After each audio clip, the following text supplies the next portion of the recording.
Hello there, fellow YouTubers and people of the world. My name is Darshan Govender and welcome to ByteFusion. In today's video, we will be covering data types. We have the following types of data types. We have a primitive data type, a derived data type, an abstract and user-defined data type. A primitive data type is a data type that's built in and predefined, and it's used to declare values. A derived data type is derived from primitive data types, and an abstract or user-defined data type is a data type defined by the user. We have the following primitive data types. We have a short, we have an integer, we have a long, we have a character, we have a wide character, we have a boolean, we have a float, we have a double, and we have a void or valueless primitive data type. The following data types that are derived are called a function, array, pointer, and reference. Lastly, for our abstract and user-defined data types, we have a class, a structure, a union, enumeration, and Typedef, which is a defined data type. As you can see, I've already done some programming here so that we can go through this fairly quickly. To begin with, a string is not a primitive data type. A string is an object type, and it's defined by the standard library. In order to declare a string, as mentioned before, simply use double quotation marks and encase your string. My string here says Darshan, and it's enclosed in double quotations.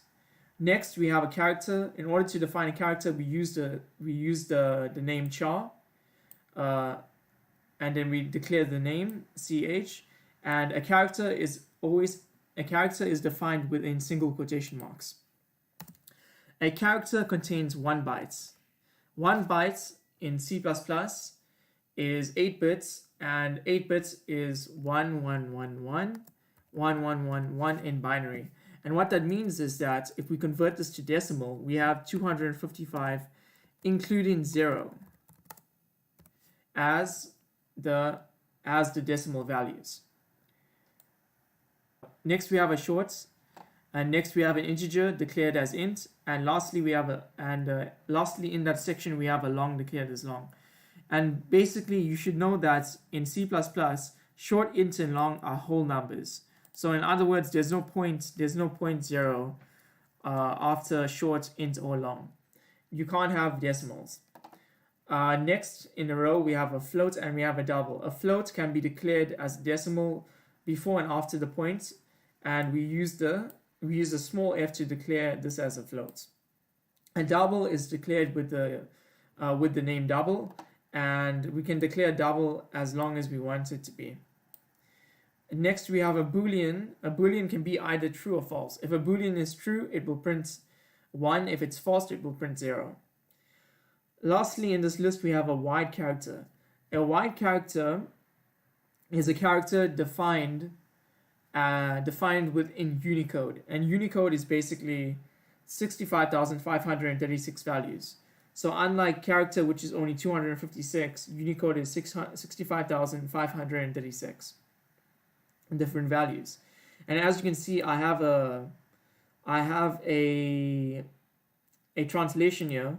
In Hindi, this is A, and I'm putting an L next to this because this is going to show you that if we print this out, it'll show you its position within the Unicode decimal system. Inside the set of Unicode values, you'll find that this turns out to be some number. To recap from the top, we'll go back from the top. A character is 1 byte, a short is 2 bytes, an int is 4 bytes, a long is 8 bytes, a float is 4 bytes, a double is 8 bytes, and a boolean has no bytes, it's either 0 or 1, and a wide character is 4 bytes. And the last type of primitive data type that we have mentioned is called a void. How a void basically works is that a void is a type of mutator or procedure. In other words, it doesn't return a value. But if we had something like int or char in this, then we would return a value. But because we're declaring it as void, we're doing some sort of mutation. In other words, we're taking in 2 arguments, or we can take in no arguments, and we can do some sort of mutation over here in this block of code. Now, if I run this,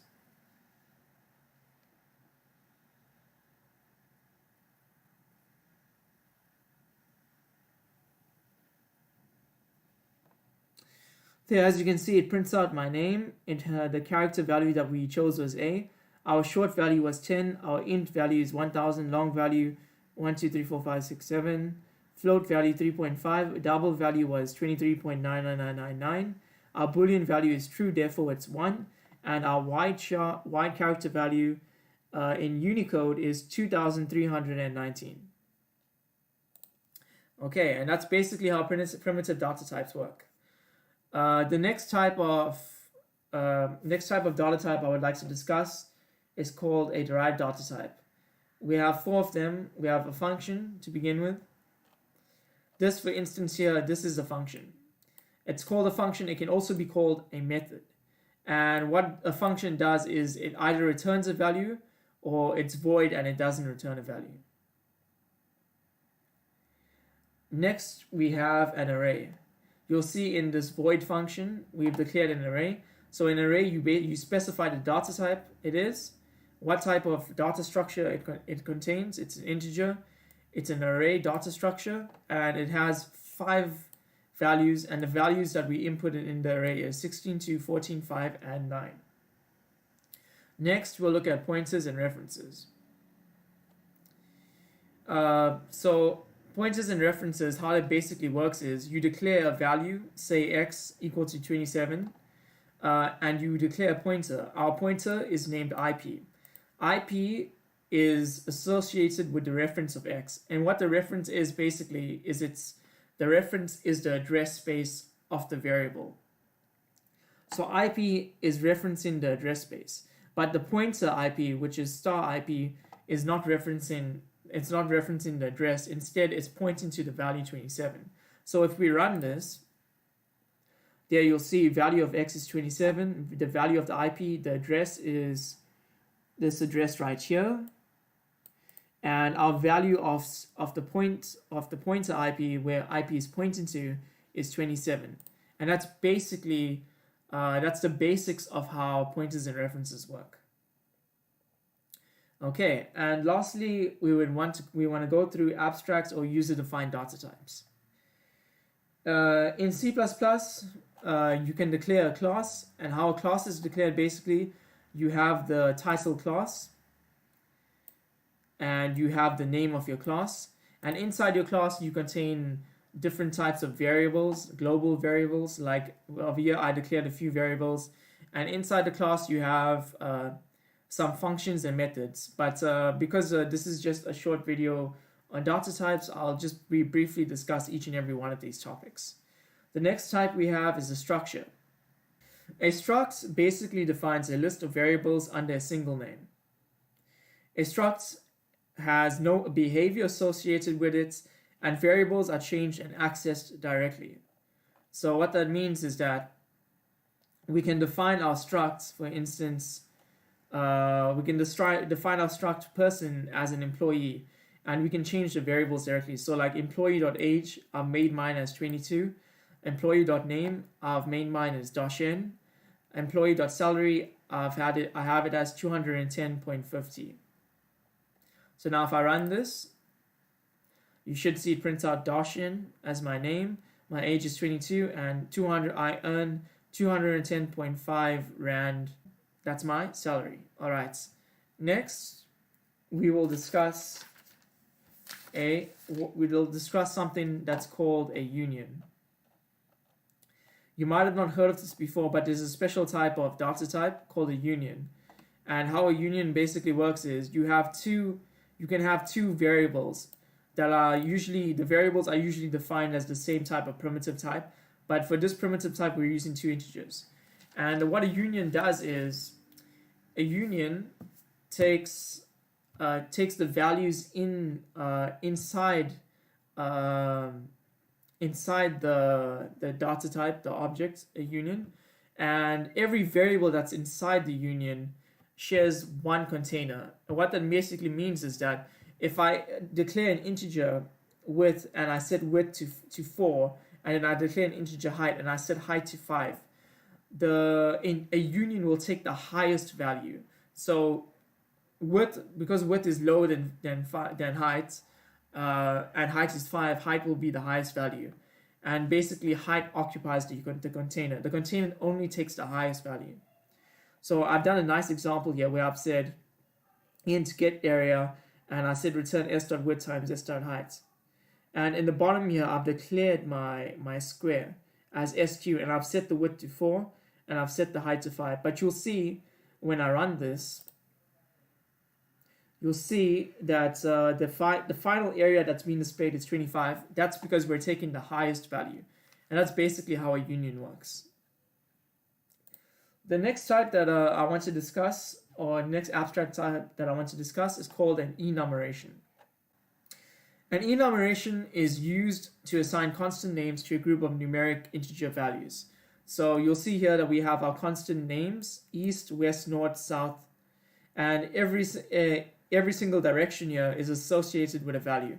So I've made north 0 degrees, east is 90 degrees, south is 180, and west is 270 degrees. The reason why I did this is because if you look at a compass, 0 degrees points north, east is points 90 degrees, west points 270 degrees, and south will point 180 degrees. So in order to declare this, you specify your data type. Mine is called direction, and then you specify the name. So I've decided to name mine compass. I've set my compass to south. So when I print it, it should print out south as 180 degrees. So let's run this and find out what happens. There, as you can see, south is 180 degrees. Okay, that's working really well. Then lastly, I want to address something called a typedef. A typedef in C++ is used to rename a type. For instance, say we have the primitive type int, but we don't want the name int. Then we can rename it by using the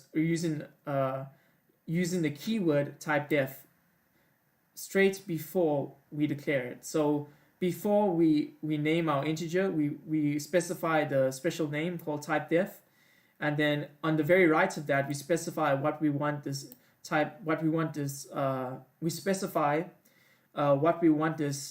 to be renamed as. And here I've renamed it as kilometers per hour.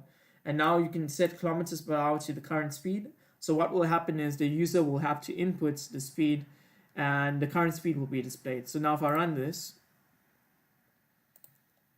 and I type, say, my speed as 400, it'll say your speed is 400 kilometers per hour. And yes, that's basically everything, guys, that I wanted to go through with you all today.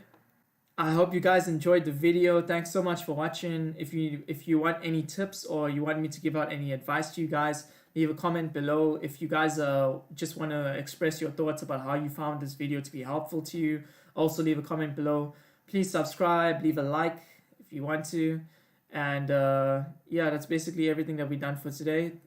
Thanks so much for watching, guys. This is Darshan Govender, and this is ByteFusion signing out. Have a good day.